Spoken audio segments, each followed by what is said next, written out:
आमदार रोहित पवार यांच्या नेतृत्वाखाली युवा संघर्ष यात्रेचे पाटोदा शहरात दिनांक 18 नोव्हेंबर शनिवार रात्री 8 वाजण्याच्या सुमारास मोठ्या उत्साहात स्वागत करण्यात आलं। आमदार रोहित पवार जनसामान्यांचे प्रश्न, बेरोजगारी, शेतकऱ्यांच्या आत्महत्या, पीक विमा, दुष्काळजन्य परिस्थिती, दुग्ध व्यवसाय, व्यापाऱ्यांच्या समस्या आदींसाठी युवा संघर्ष यात्रेचे आयोजन करण्यात आलं असून ही यात्रा पाटोदा शहरात आल्यानंतर अनेक ठिकाणी आमदार रोहित पवार यांनी व्यावसायिक, भाजी विक्रेते यांच्याशी संवाद साधत त्यांच्या समस्या हिवाळी अधिवेशनात उचलण्याचं आश्वासन दिलं। युवा संघर्ष यात्रा नगरपंचायत प्रांगणात आल्यानंतर या यात्रेला पैलवान यांनी पाठिंबा दर्शवत आपल्या समस्या मांडण्यासाठी तेथे कुस्ती आयोजन करण्यात आलं होतं। त्यानंतर युवक प्रदेशाध्यक्ष मेहबूब शेख, तालुकाध्यक्ष शिवभूषण जाधव, विधी सेलचे उपाध्यक्ष नरसिंह जाधव, गणेश कवडे आदींनी मार्गदर्शन करताना राज्य सरकारच्या कारभाराचे वाभाडे काढत टीका केली आहे। युवकांच्या प्रश्नासाठी लोकप्रिय आमदार रोहितदादा पवार यांच्या नेतृत्वाखाली युवा संघर्ष यात्रेचं आयोजन करण्यात आलं। आज या यात्रेचं बीड जिल्ह्यात आगमन झालंय, पण 2014च्या नंतर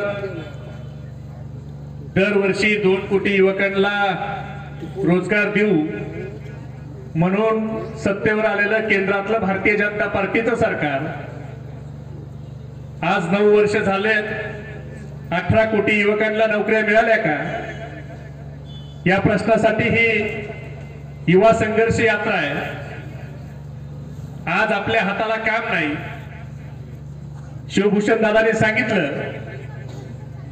की युवकांची लग्न होत नाही।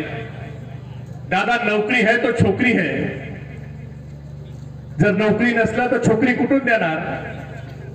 वेदांता फॉक्सकॉन सारखा प्रकल्प, ज्या प्रकल्पाच्या माध्यमातून माझ्या महाराष्ट्रामध्ये 1,58,000 कोटीची गुंतवणूक येणार होती, माझ्या महाराष्ट्रातल्या 2 लाख युवकांना नोकरी मिळणार होती।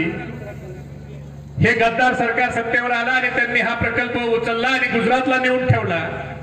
सॅफ्रॉनचा प्रकल्प गेला, टाटा एअरबसचा प्रकल्प गेला।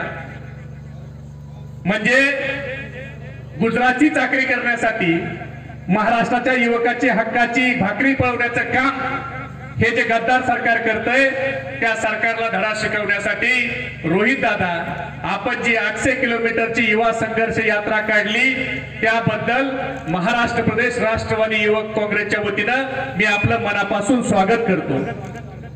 कारण आज युवकांचे प्रश्न मोठे आहेत। कुठलीही भरती निघत नाही। कंत्राटी भरतीचा GR मागच्या काळात त्या सरकारने काढला। अग्निपथचा त्या ठिकाणी अग्निपथचा GR आणून देशाच्या संरक्षणामध्ये खासगीकरण करायचं काम या सरकारने केलं।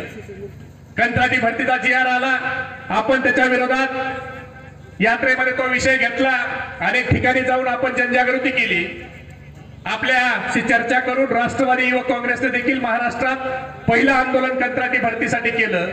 दादा, तुम्ही यात्रा काढली, आंदोलन राष्ट्रवादी युवक काँग्रेसने केलं, काही सामाजिक संघटनांनी केलं, पण ज्या कंपनीला हे कॉन्ट्रॅक्ट दिलं होतं तो भारतीय जनता पार्टीचा लाडका आमदार प्रसाद लाड, त्याची क्रिस्टल कंपनी। दादा, ते प्रकरण एवढं जिव्हारी लागलंय की आंदोलन केलं 2 महिन्यापूर्वी आणि 2 दिवसापूर्वी गुन्हे दाखल झाल्याचे प्रेमपत्र आम्हाला पोहोचली। म्हणजे सरकार, आतापर्यंत आम्ही लोकशाही मार्गाने अनेक आंदोलनं केली पण कधी गुन्हे दाखल झाले नाही, पण कंत्राटी भरतीवर आंदोलनं जे केली त्या सगळ्या पोरांच्यावर सरकार 2 महिन्याने गुन्हे दाखल करतंय। म्हणजे किती राग हा कंत्राटी भरतीचा GR रद्द झाल्याचा सरकारच्या त्या ठिकाणी मनामध्ये काळजावर दगड ठेवून त्यांनी हा GR रद्द केला। आणि या सगळ्या प्रश्नासाठी नागपूर पर्यंत आपण ही यात्रा काढताय, युवकांच्या प्रश्नावर आवाज उठवताय, त्याबद्दल मी आपलं एक युवक म्हणून मनापासून अभिनंदन करतो। आज ही यात्रा बीड जिल्ह्यात पहिला दिवस आहे। पुढचे 2-3 दिवस ही यात्रा बीड जिल्ह्यात असणार आहे, नंतर नागपूर पर्यंत। मला खात्री आहे की ह्या यात्रेची नागपूरला ज्यावेळेला ही यात्रा पोहोचल त्यावेळेला सरकार एवढी दास्ती घेईल की आपले सगळे युवकांचे प्रश्न हे सरकारला सोडवल्याशिवाय दुसरा पर्याय असणार नाही। म्हणून या यात्रेमध्ये फक्त मुद्दे आपण हेच घेतले की जे सामान्य लोकांना महत्त्वाचे आहेत। ठराविकच काही प्रश्न मी आपल्या सर्वांना करेल आणि त्याचं उत्तर आपण सर्वांनी द्यावं। मला तुम्ही सांगा की जेव्हा पहिली यादी दुष्काळाची आपली जाहीर झाली होती, त्याच्यामध्ये तुमचा हा तालुका घेतला होता का नव्हता? तुम्हाला हे माहिती आहे का की जेव्हा दुष्काळ जाहीर करायचा असतो तेव्हा प्रत्येक तहसीलदारला आदेश दिले असतात की तुम्ही पंचनामे करा, काय तालुक्यातली परिस्थिती ही तुम्ही राज्य सरकारला सांगा. आणि मग आपल्या तालुक्याची तहसीलदारनी जर सगळी माहिती राज्य सरकारला दिली असेल तर मग सुरुवातीला 40च तालुके का जाहीर झाले आणि बाकीचे तालुके नंतर का जाहीर झाले असा प्रश्न हा आपल्याला पडला पाहिजे ना. जेव्हा 40 तालुक्याची यादी ही जाहीर झाली होती त्याच्यामध्ये 95% तालुके फक्त सत्तेत असणाऱ्या आमदारांचे होते आणि 5%च त्यांच्या विचाराचे नसणाऱ्या आमदारांचे होते. खरं तर तुमच्या भागातला आमदार होता त्यांचा विचाराचा झाला तरी का आपला तालुका आला नाही मला काय माहित नाही. पण मग अचानक तुमच्याकडनं विरोध झाला, आपण विरोध केला, आंदोलनं झाली, लोकांचा रोष तिथे दिसायला लागला.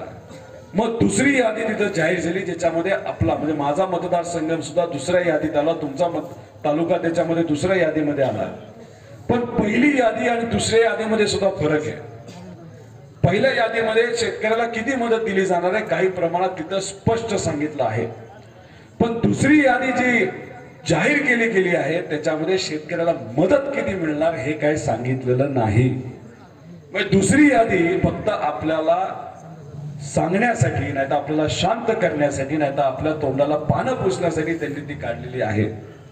मग आता ही दुसरी यादी सुद्धा महत्वाचीच आहे कारण ही महाराष्ट्राच्या नागरिकांसाठी शेतकऱ्यांसाठी ज्या ज्या जिल्ह्यामध्ये ज्या ज्या तालुक्यामध्ये दुष्काळ हा दुसऱ्या यादीमध्ये जाहीर झाला तिथली लोक आपलीच आहेत. तर ह्या लोकांचा विषय घेऊन अधिवेशनामध्ये आम्ही विचारणार आहोत की अशा पद्धतीने तुम्ही भेदभाव का केला. जर इथं असणाऱ्या शेतकऱ्याला अडचण आज असेल त्या शेतामधलं जर कपासी आज त्याचं उत्पन्न जर त्याला मिळणार नसेल, त्याची कपासी गुडघ्यापेक्षा जर जास्त वाढली नसेल आणि त्याच्या उत्पन्नामध्ये 70% जर घट होणार असेल तर मग आमचा शेतकरी घरातले खर्च कसा करणार. त्याचा मुलगा त्याची मुलगी जर आज कॉलेजमध्ये असेल, कॉलेजमध्ये त्या दोघांना जर फी द्यायची असेल तर मग ती फी कशी ते देणार. हे प्रश्न जसे शेतकऱ्याला पडतात तसे सरकारला पडत नाही. पण सरकारला ते समजून घेण्यासाठी आम्ही ही संघर्ष यात्रा आता काढलेली आहे. सोयाबीनची काय परिस्थिती, सोयाबीनवर रोग आलाय तो फक्त आपल्यालाच माहिती, सरकारला या बाबतीत काहीच माहित नाही. सोयाबीनच्या बाबतीत उत्पादन कमी झालंय हे सरकारला अजून कळलेलं नाही. रेट सोयाबीनचे वाढत नाहीत हे अजून त्यांना कळलेलं नाही. गेल्या वर्षी कपाशीच्या बाबतीत जेव्हा आम्ही नागपूरमध्ये तुमच्या सर्वांच्या वतीने बोलत होतो त्यावेळेस या राज्यामध्ये 22,000 कोटी रुपयाचा कापूस शेतकऱ्याच्या घरामध्ये तसाच होता. का ठेवला होता की रेट वाढतील नंतर बघू, रेट वाढतील नंतर बघू.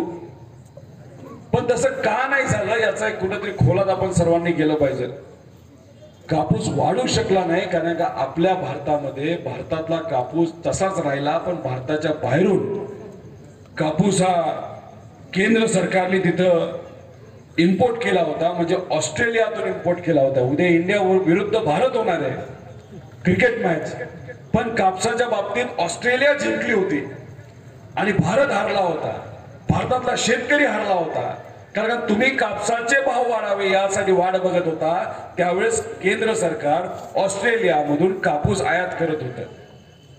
आता तुमच्या 2 एकरावर 3 एकरावर जर कपाशी लावली असेल आणि त्याला जर रेट मिळत नसेल तर मग त्याचं नुकसान कोणाला सोसावं लागतं, शेतकऱ्याला सोसावं लागतं. मग तुमच्याबद्दल कोण बोलणार.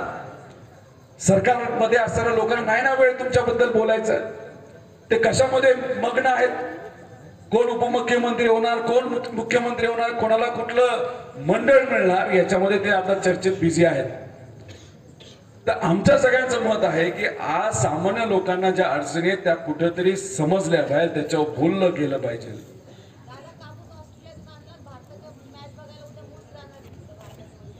कुणी का जायना क्रिकेटमध्ये राजकारण येऊ नये. उद्या इंडिया जिंकणार आहे असा विश्वास माझ्यासारख्याला तिथं तरी वाटतो. पण तर इंडिया जिंकत असताना त्याच्यामध्ये जे आपले इंडियनचे खेळाडू आहेत त्यांच्यामुळे आपण जिंकणार आहोत. पण इथं जेव्हा कपासीच्या बाबतीत झालं तेव्हा आपलेच भारतीय सत्तेत असणारे लोकांनी आपल्या शेतकऱ्यांना तिथं हरवलं. त्याचं कारण अजून कळलं नाही. ते कारण कदाचित उद्या कळेल. कारण 12,000चा भाव जर आपल्या शेतकऱ्याला मिळाला असता तर फायदा हा शेतकऱ्याला झाला असता. मला माहित नाही तुम्ही सगळ्यांनी 1 रुपयाचा विमा काढला का नाही काढला. आम्ही अधिवेशनामध्ये म्हणत होतो 1 रुपयाचा विमा देत आहे, चांगले अभिनंदन करतो. पण आमच्या शेतकऱ्याचं म्हणलंय आम्हाला फुकट काही देऊ नका. पण जेव्हा आम्ही अडचणीत येऊ तेव्हा आम्हाला मोबदला मिळाला पाहिजे याचं काहीतरी नियोजन तिथं तुम्ही करा. तुम्हाला ऍडव्हान्स आला का? काही लोकांना आला असेल ना 4,000 रुपये. अहो 1,700 कोटी दिलेत असं सांगितलं. तुमच्या ज्या जिल्ह्याच्या एका नेत्यांनी सांगितलेलं आहे.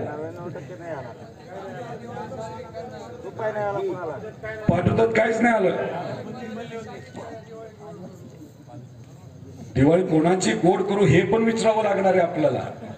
त्या सगळ्यांची दिवाळ्या गोड झाल्या, आपली तशीच राहिली, आपली काळी दिवाळी झाली. पण शेतकऱ्याला तसं काही पडलेलं, शेतकऱ्याला पडले पण त्या शेतकऱ्याचं या सरकारला काही पडलेलं नाही.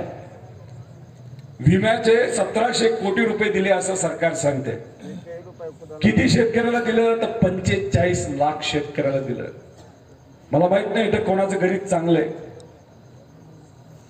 1,700 कोटी त्याला जर आपण 45 लाखाली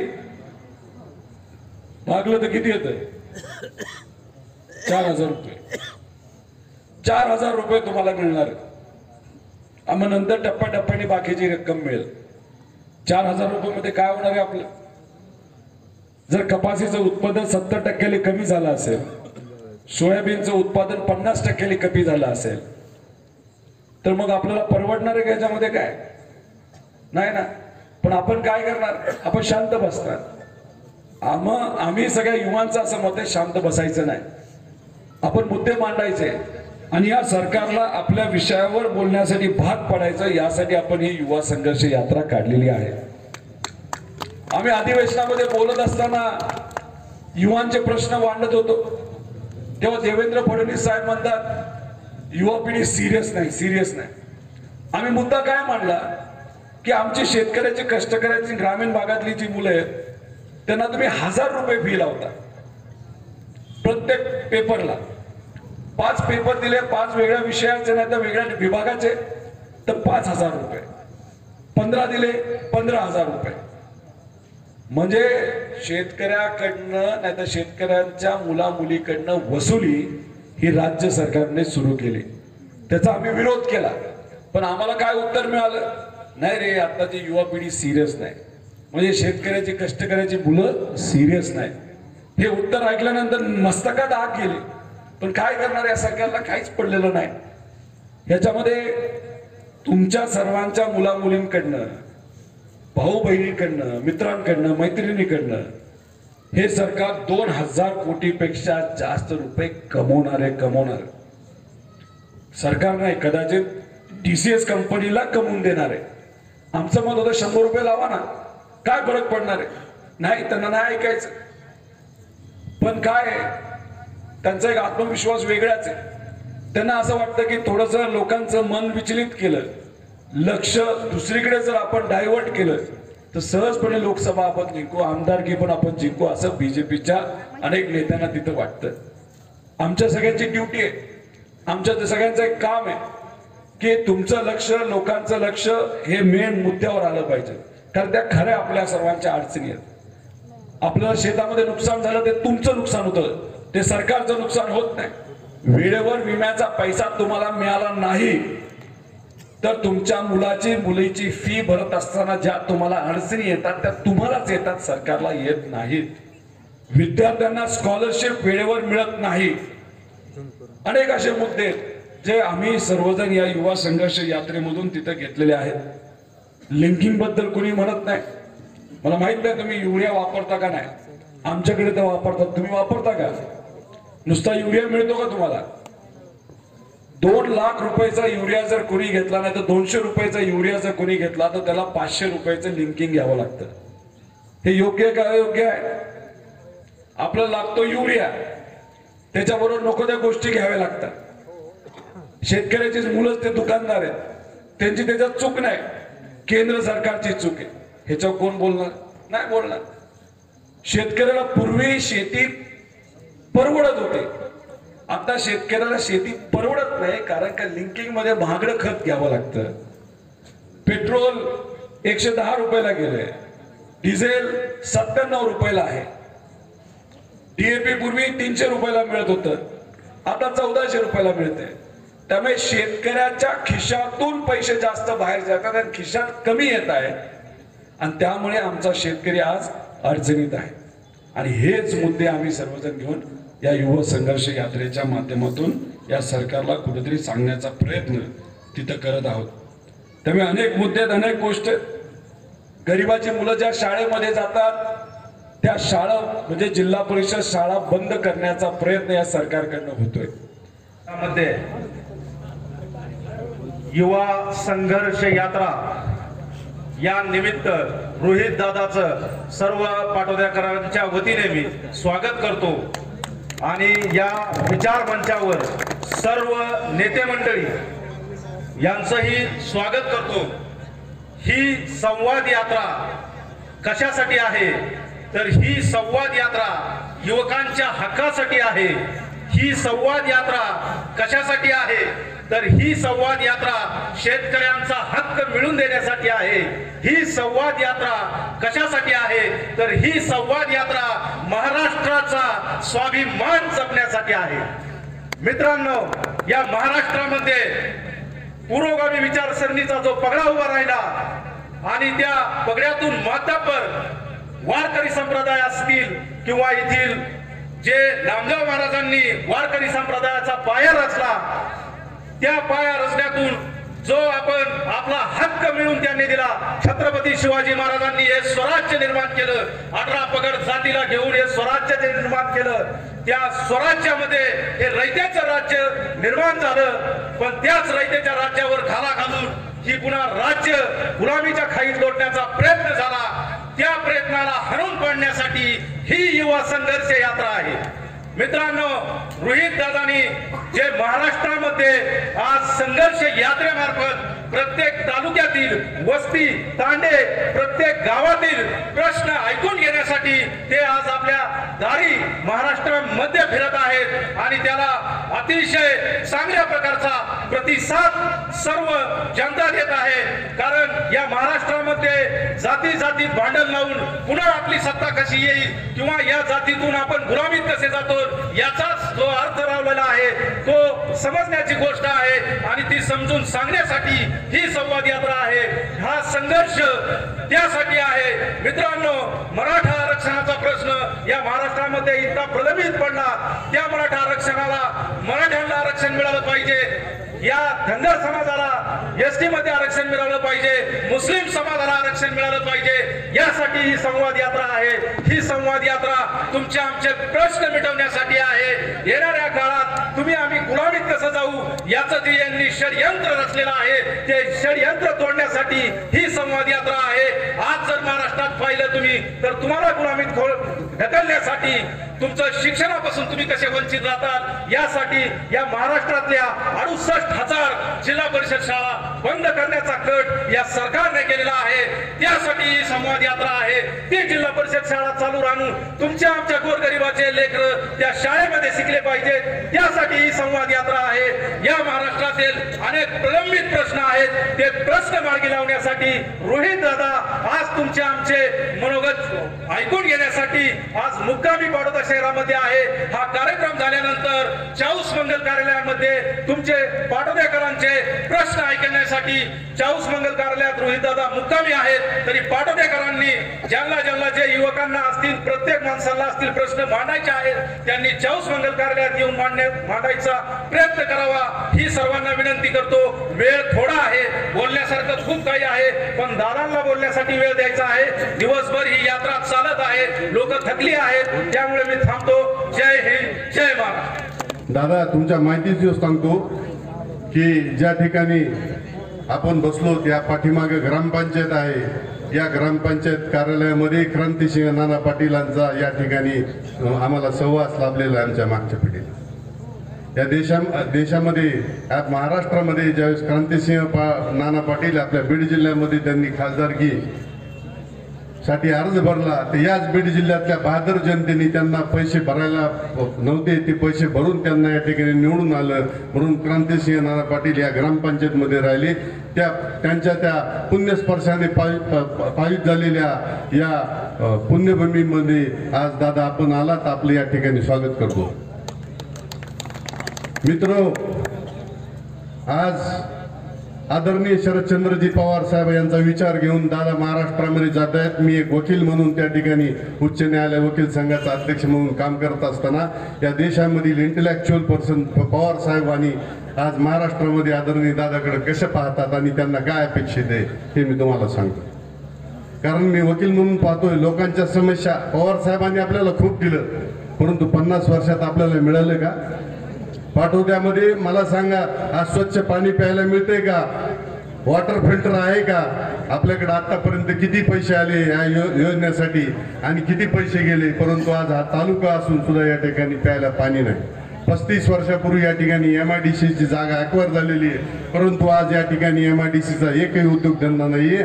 माझ्या या तालुक्यातील गोरगरीब माणसाला त्या ठिकाणी पश्चिम महाराष्ट्रामध्ये किंवा ज्या ज्या ठिकाणी पुण्याला मुंबईला ज्या ज्या ठिकाणी रोजगारासाठी जावं लागतं, परंतु या 50 वर्षाच्या काळामध्ये ज्यांना ज्यांना या ठिकाणी साहेबांनी ताकद दिली त्यांनी फक्त स्वतःचे घरं भरण्याशिवाय आणि ढाबे टाकून देण्याशिवाय दुसरं काम केलं नाही आणि आमच्या युवकांचे त्या ठिकाणी नुकसान केलेलं आहे.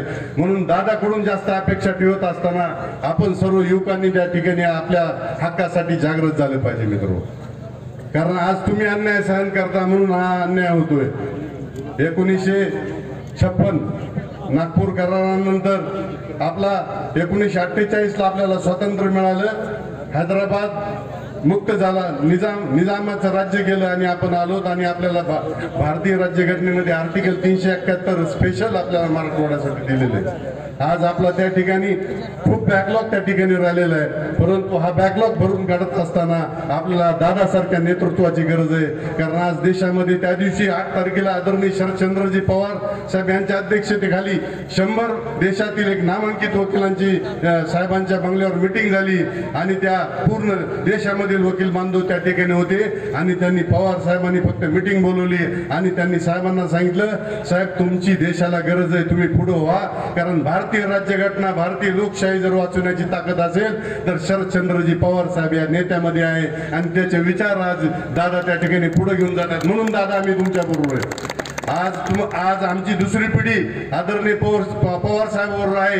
आम्हाला काही अपेक्षा नाही, फक्त माझ्या पाटोदा तालुक्यातील लोकांना गोरगरीब जनतेला न्याय मिळावा, या लोकांना पाणी मिळावं, या ठिकाणी उद्योगधंदा निर्माण व्हावा आणि या ठिकाणी ज्या लोकांनी चोऱ्या केलेल्या आहेत त्या चोरांना या ठिकाणातून बाहेर काढण्यासाठी आम्ही या ठिकाणी जिद्दीने लढत आहोत. आमच्या सर्वसामान्य कार्यकर्त्याला ताकद द्या, कारण हे कार्यकर्ते पवार साहेबांचे आहेत. जे गेले ते सगळे मतलबी होते, जे आहेत या ठिकाणी ते फाटके तुटके जरी असले तर ते पवार साहेबांच्या विचारावर प्रेम करणार आहेत. आज तुम्ही पोलीस स्टेशनला गेले तर मित्र त्या ठिकाणी तुमचा FIR रजिस्टर केला जात नाही. तुम्ही एज्युकेशन ऑफिसरकडे जा, त्या ठिकाणी पैसे दिल्याशिवाय अप्रुव्हल निघत नाही. त्या ठिकाणी तुम्ही कुठल्याही कार्यालयात जात, पैशाशिवाय काय होत नाही. सामान्य माणसाला कोर्टामध्ये जात असताना आमच्याकडे येतात, लोक रडतात आणि आज न्यायालय म्हणजे एक पत्र वाहून जाणारी पत्रपेटी झालेली आहे. आपण विधिमंडळामध्ये संसदेमध्ये कशासाठी माणसं निवडून देतो? आपण आपले प्रश्न सोडवण्यासाठी आपले माणसं निवडून देतो, परंतु हे लोक तिथं काम न करता फक्त एकमेकाला शिव्या देण्यामध्ये वेळ घालत आहेत आणि आपले त्या ठिकाणी कुठलेही काम करत नाहीत. म्हणून दादा आमच्या तालुक्यावर योगायोगाने तुम्ही आमचे जामखेडचे जरी आमदार असलात तर तुम्हाला आम्ही आमचे आमदार समजतो. आमचा तालुका तुम्ही पत्रात घ्या, आष्टी मतदारसंघ तुम्ही पत्रात घ्या आणि आष्टी मतदारसंघावर तुम्ही जास्तीत जास्त लक्ष घाला. आम्ही सुद्धा तुमच्या मतदारसंघामध्ये आमचे जेवढे मित्र असतील, आमचे ज्या ठिकाणी जेवढे पाहुणे रावळे असतील ते आम्ही त्यांना विनंती करू की दादाच नेतृत्व पूर्ण महाराष्ट्रामध्ये मोठं कसं होईल त्यासाठी आपण प्रयत्न करू. एवढंच या ठिकाणी बोलतो, जास्त वेळ घेत नाही. दादा बरोबर आलेले सर्व जे आज मंडळी आलेले पायी चाललेले त्यांचं देखील मी पाटोदा शहरामध्ये स्वागत करतो आणि थांबतो. जय हिंद, जय महाराष्ट्र. असंतोषाच्या उंबरठ्यावर युवक वर्ग असताना युवकाच्या उज्ज्वल भवितव्यासाठी एक पॉलिसी मेकिंगचं आणि भविष्याचे पॉलिसी मेकर हे रोहितदादा असल्यामुळं युवकांचे प्रश्न समजून उमजून घेण्यासाठी युवकांची संघर्ष यात्रा त्यांनी जी सुरू केलेली आहे आणि त्या संघर्ष यात्रेचा आजच्या दिवसाचा या समारोपाच्या निमित्तानं येथे व्यासपीठावर जमलेले सर्व आदरणीय गण दादाच्या आदेशाप्रमाणे मी सर्वांची नावं घेत नाही, त्याबद्दल खरं पाहिलं तर सर्वांची माफी मागतो मी. मित्रांनो, ही संघर्ष यात्रा पाटोदा तालुक्याच्या वतीनं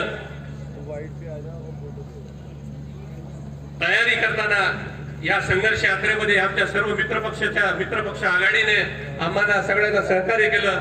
मित्रांनो, खरं पाहिलं तर आज परिस्थिती अशी आहे की प्रत्येक गावामध्ये भयानक परिस्थिती निर्माण झाली आहे. प्रत्येक गावामध्ये 50-100 युवक हा बगैर लग्नाचा आहे आणि तो दररोज शहरातलं जीवन आणि ग्रामीण जीवन याची तो तुलना करू पाहतोय आणि या आभासी जगाचं स्वप्न घेऊन तो वावरत असताना त्याच्यामध्ये जो काही असंतोष निर्माण झालेला आहे, त्या कदाचित हा असंतोष उद्रेकामध्ये निर्माण होऊन अराजकतेकडे जाऊ नये या दृष्टिकोनाने आपल्या राज्यकर्त्यांनी आणि धोरणकर्त्यांनी योग्य ती आणि वेळीच पावले उचलून त्या दृष्टिकोनातून धोरण राबवले पाहिजेत मित्रांनो. आणि उद्याच्याला जर हे राज्यकर्ते जर धोरण युवकांच्या दृष्टिकोनातून चांगले धोरण आणि पॉलिसी जर राबवायला जर अपयशी ठरले तर उद्या काय होईल म्हणून सांगता येत नाही मित्रांनो. खरं पाहिलं तर अनेक प्रश्न आहेत. दादांनी युवकांच्या रोजगारीचा प्रश्न हाताळलेला आहे. खरं पाहिलं तर एमपीएससीचा मुद्दा घेऊन दादा गेले 2-2 वर्ष एमपीएससी युपीएससी पासून त्यांना ऑर्डर भेटत नाही. तर विद्यार्थ्यांना अनेक विद्यार्थी फीसमुळे शालेय शिक्षणापासून वंचित राहिलेले आहेत. आणि खरं पाहिलं तर मित्रांनो, ही धन प्रत्येक युवकाच्या मनामध्ये आहे की मी माझ्या एक चांगलं जीवन जगण्यापासून मी वंचित राहायला लागलेलो आहे. त्यामुळं खरं पाहिलं तर शेती हा एक असा व्यवसाय आहे, शेतीचे सगळ्याला रोजगार देऊ शकते. खरं पाहिलं तर दादांना माझी विनंती आहे की दादा अनेक प्रश्न घेऊन विधान भवनाकडे आणि विधानमंडळाकडे हिवाळी अधिवेशनाकडे चाललेले आहेत मित्रांनो. तर मी दादांना विनंती आहे की खरं पाहिलं तर शेती हा असा एक धंदा आहे किंवा जो सगळ्यांना रोजगार देऊ शकतो असा हा धंदा आहे. आणि शेतीमध्ये खरं पाहिलं तर मागे कुणीतरी म्हणलं होतं की जो आपण जोडधंदा आहे दुधाचा, त्या दुधाच्या धंद्यामध्ये 50% भेसळ होतीये. आणि ही जर खरं तर सगळे भेसळचे कायदे भेसळ रोखणारे आपले अधिकारी आहेत, पण शासन करते ते प्रभावीपणे किंवा अधिकारी ती प्रभावीपणे अंमलबजावणी करत नाही. त्यामुळे दुधामध्ये भेसळ होते. हे जर अर्ध दूध जर भेसळीचं वाचवलं आणि याच्यावर जर कडक कारवाई केली तर 100% आहे शेतकऱ्याच्या दुधाला किती भाव येईल. खरं तर दुधाच्या मागणी आणि पुरवठ्यामध्ये खूप तफावत होते. हे भेसळ दूध करून सुद्धा हे लोकांना पुरत नाही.